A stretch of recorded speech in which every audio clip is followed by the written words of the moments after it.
Hey everybody, it's Austin Ward for Lettermen Row. Welcome into Lettermen Row headquarters. It's Lettermen Live, brought to you by Byers Auto. It may be the off season, but we're never going to stop talking about Ohio State football. We've got the draft that we can talk about. But before we can obviously get to that, it wouldn't be a Lettermen Live brought to you by Byers Auto unless we're talking about the quarterbacks. Berm, it's been a busy week.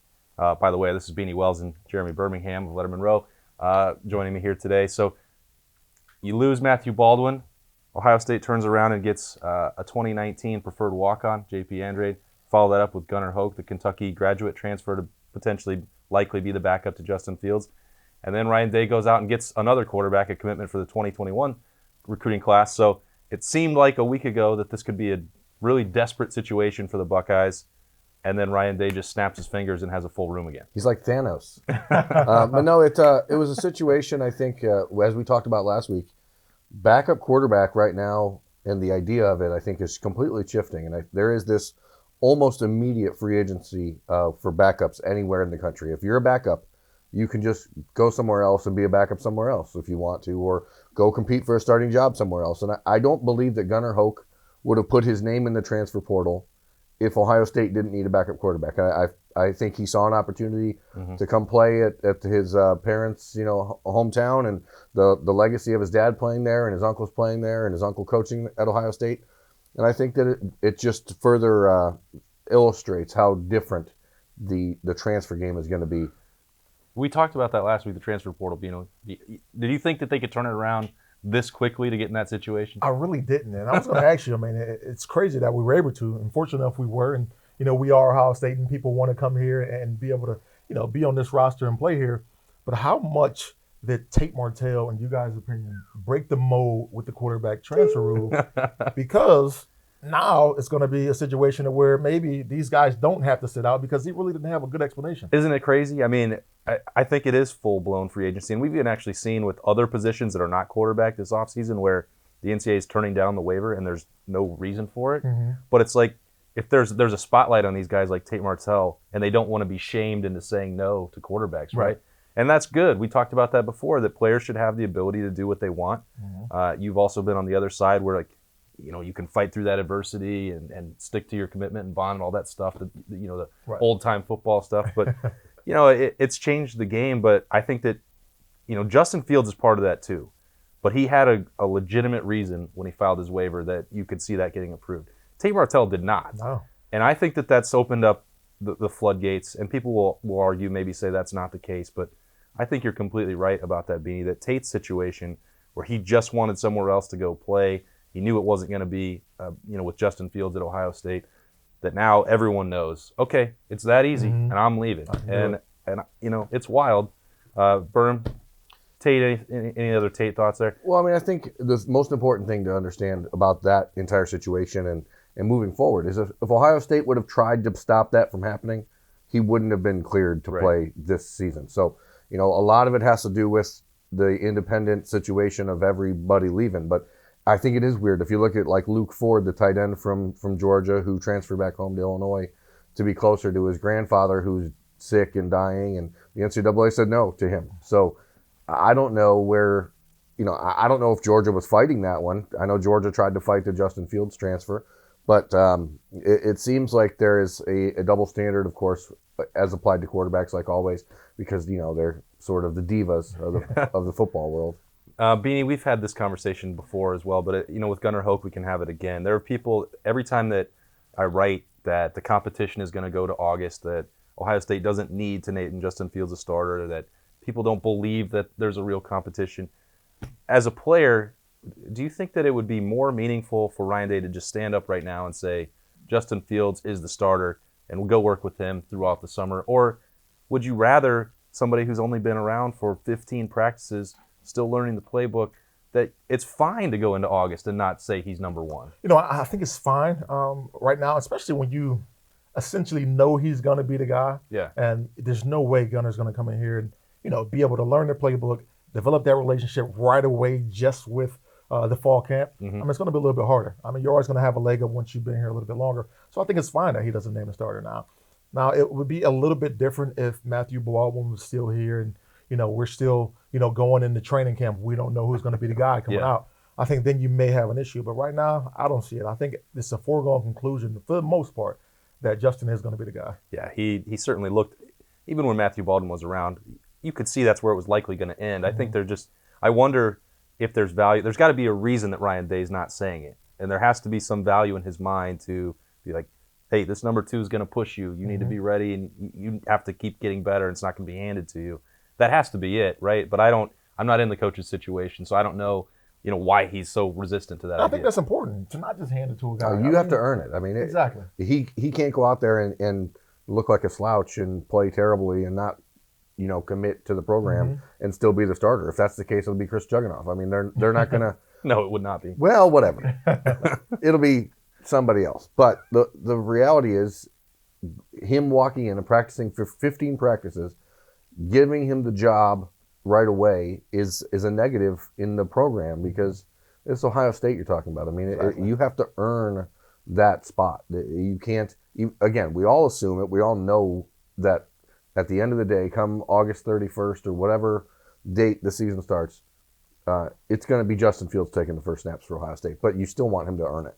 Yeah, speaking of earning it, got to earn it just to show up on Lettermen Live, brought to you by Byers Auto. And you got to earn it in the NFL draft. So, Beanie, we talked about that March, April, getting ready to the Mobile Center mock draft and everything going on. I want to start at the end, actually, and not the first. We'll get to Dwayne Haskins and Nick Bosa and everybody at the top, but you got a running back in here. I've been driving this Mike Weber bandwagon for a long time.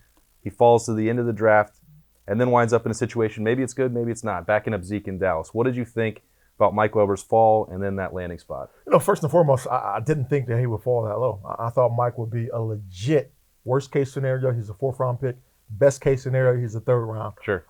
And watching him slide, it was kind of, mind-boggling. It made you wonder, what went into that draft process for him. And, I've been around it. I've been a part of it. I've heard it, and you guys have as well.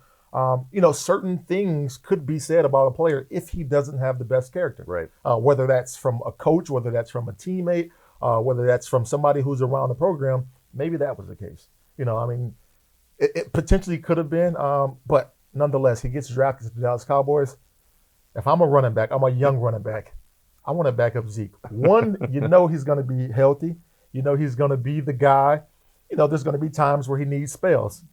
So you're going to get an opportunity to play. You're going to get an opportunity to be fresh. All you have to do is make the most of your opportunity when it comes there in Dallas. Zeke keeps trying to show how healthy he is on Instagram, too. After those, it looks good, too. After those fat shaming. I don't know where that came. That guy's in the best shape I've seen. Obviously, Beanie, you were a 1st-round pick, but if you could change your position and put yourself in the position of a guy like Mike Weber as a 7th-round guy, would you rather have been a free agent or a 7th-round pick? That's a little bit tough. I think now we're looking at a situation where free agents are getting more money in signing bonuses. I've seen one free agent over the weekend get $150,000, which was unheard of. If you're getting $30,000, $40,000 as a free agent and guaranteed in signing, why don't you just draft him? That's a beautiful thing. Exactly. So maybe I would, looking at the guaranteed money aspect, if I'm one of those guys that's going to be a high demand free agent, maybe I would want to become a free agent. That way I can pick and choose my destination. But the flip side of that is you don't always know what's best for you at 21, 22 years old. This could be a blessing in disguise going into a situation like this. Plus, there's that moment, right, when you get the phone call and it's special day. Right, exactly. When you look at it, guys, just to put you on the spot here, flashback to the draft, 9 guys, Buckeyes going again. I believe that was the 2nd highest total in the draft behind Alabama. 2 more 1st-round picks. Ohio State's tied for the most since 2000. Most all time. Most all time, excuse me. Thank you, Berm. That's why you're here. Who struck you as the best fit to go to the next level, the best pick of that draft? Berm, start with you.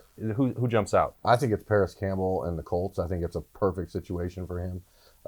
He gets to go in and play with a guy like T.Y. Hilton, who's going to be similar in style and the way that he's used. You can go in there and learn for a year or two, not really be counted on as a guy that is needed this year, but he's a home run threat, gets to play with one of the best quarterbacks in the league, one of the best offensive lines in the league. For a guy that can do so many things in an offense, I think Paris Campbell in Indianapolis on a fast track, something he's comfortable with. You don't want him to be a guy that's playing in Green Bay or something like that. You want him indoors, and I think he's a perfect spot for Paris.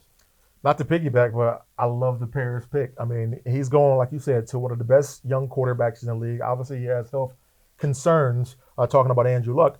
But, when the guy is healthy, he's the cream of the crop. Him paired with T.Y. Hilton as the number 2 guy, they're going to be creative and utilize him. I played with Frank in Arizona. He was our quarterbacks coach at the time, and he's a guy that likes to utilize speed and creativity. So he's going to a good spot. I think he's going to get a lot of balls his rookie year, and it's going to look pretty good. I'm so used to the Redskins failing and tripping all over themselves. It was weird to me to see them get Dwayne Haskins and not mess that up. So you got a franchise quarterback there. And then you come back and get Terry McLaurin, who I thought, we talked about this being, I would have liked Terry McLaurin more if I was an NFL scout. I think he does more for you, not diminishing Paris in any way, shape, or form, but he's going to help on special teams. He's going to run good routes. He's going to catch the football. Now he's got a rapport with Dwayne Haskins. I was surprised to see the Redskins kind of come away as the best team. I thought they did a great draft. The reason I don't pick Dwayne is because he's playing at home. And I think that there's a lot of pressure all of a sudden if he doesn't go out there and be that guy immediately and really take over as the franchise quarterback people expect him to be. Then I think the media starts to chirp. And I think for a guy like him, who is full of bravado and he's a little confident. I think that there's a way that can really be turned around on him negatively if he doesn't meet those expectations early in his career. And that's the reason why Nick Bosa I think is I think he's the best player in the draft, but I think he ended up in the worst possible situation for him. I love the fact that Dwayne Haskins does get a chance to go back home and play. And you really got to look at it. Like, he doesn't have to go and be the guy right now. I know he's going to want to be. He's going to compete like that. They got Colt McCoy. We don't know what's going to happen with Alex Smith. The great thing about them having Colt and Alex Smith, though, on that roster is those are high-character guys. You look at some of the quarterbacks that they played with in the league, they were able to develop. I love Alex Smith's situation just because we look at him with Pat Mahomes. Now, we don't know if Alex is going to be back playing, nonetheless, but he will be in the meeting room. Yeah. You watch how far along Pat Mahomes was, not just from a physical standpoint, but a mental standpoint. Yeah, winding down here on Lettermen Live, brought to you by Byers Auto. So we'll combine the current roster and the NFL draft. Never too early, right? 2020 draft will be here before we know it. Some mock drafts already have Chase Young, number 1 overall. I started trying to name some guys who'd be first-round draft picks, and it's pretty deep again for Ohio State. They might, own that draft when you throw out guys like Jeff Okudah, J.K. Dobbins going to be there, Thayer Munford. This Chase Young situation, and Beanie might be better suited to this. I should ask you instead. He's going to go in there with first-round hype going into the season. We know he's almost certainly going to be coming out and declaring for the draft after his junior year.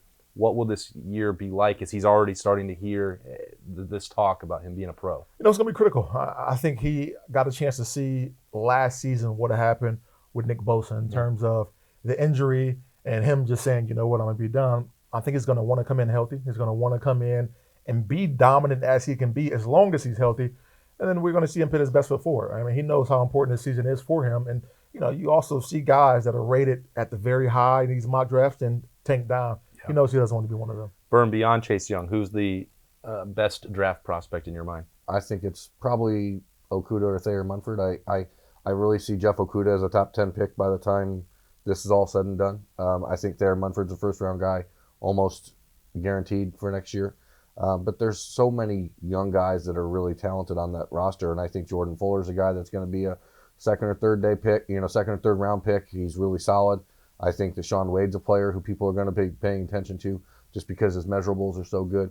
I'm not sure where J.K. Dobbins falls into a draft setting like that because similar to Mike Weber, you just don't know what you're going to – and plus, as we know, the NFL undervalues running backs as a whole. So to me, the first day is going to be those 3 guys, and it's Thayer and Okudah and Chase. But for me, the most interesting thing about Chase is how he handles being the guy. He's been fortunate in the last couple of years to be able to learn and develop behind Nick, and now knowing that he has to be the guy, we'll see how teams scheme against him a little bit differently. And it's a different level when you're Joey Bosa in 2015 and you have every team you're playing is triple teaming you. Yeah.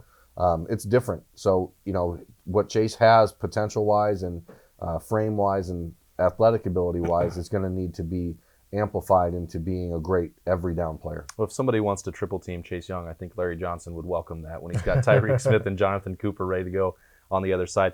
Everybody's got a lot of work to do. The offseason is here, but we're still talking about Ohio State football on Lettermen Live, brought to you by Byers Auto. Thanks to Berm and Beanie for joining me. As always, I'm Austin Ward. We'll see you next week.